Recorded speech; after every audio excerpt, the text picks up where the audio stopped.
Саламатсыңарбы балдар? Мени тааныдыңарбы? Менин атым Майдадыр. Мен силерге бүгүн тазалык жөнүндө түшүнүк берем. Балдар, бул сууну карасаңар, бул суунун тамчысы. Бунун бир тамчысында аябагандай көп микробтор болот балдар. Ал бизге көрүнбөйт. Аны биз мобул микроскоп менен көрөбүз. Бизге азыр микроскоп микробторду көрсөтөт.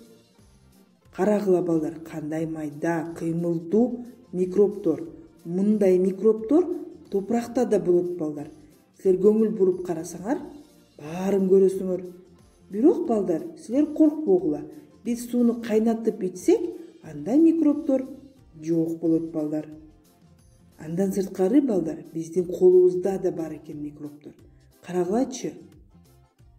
Биз сыртта ойногондо күчүк менен ойнойбуз.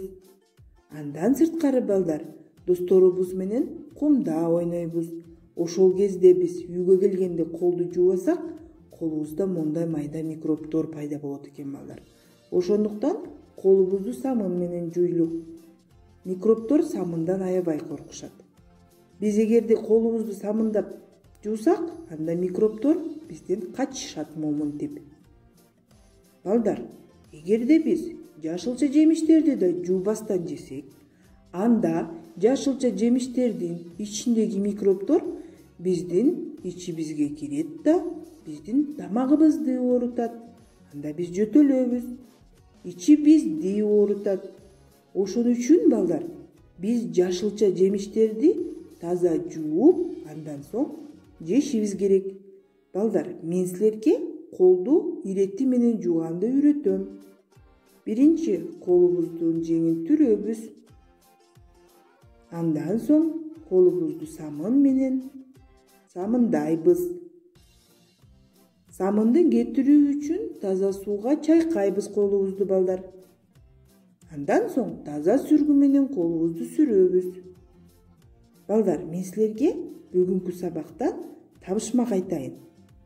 Бул сүрөттү карасаңар, бул жерде кайсыл буюмдар биз өзүбүз колдонуучу буюмдар.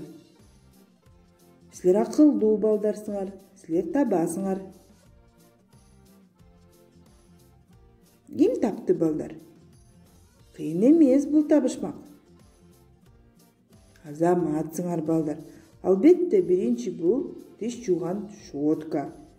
Андан соң чач тараган тарак.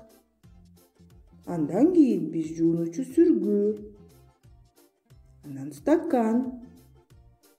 Андан кийин бет сүргү балдар. Азаматсыңар силер. Бүгүнкү сабагыбыз ушул менен аяктады балдар. Көңүл бурганыңар үчүн рахмат. Сабак силерге жакты деп ойлойм.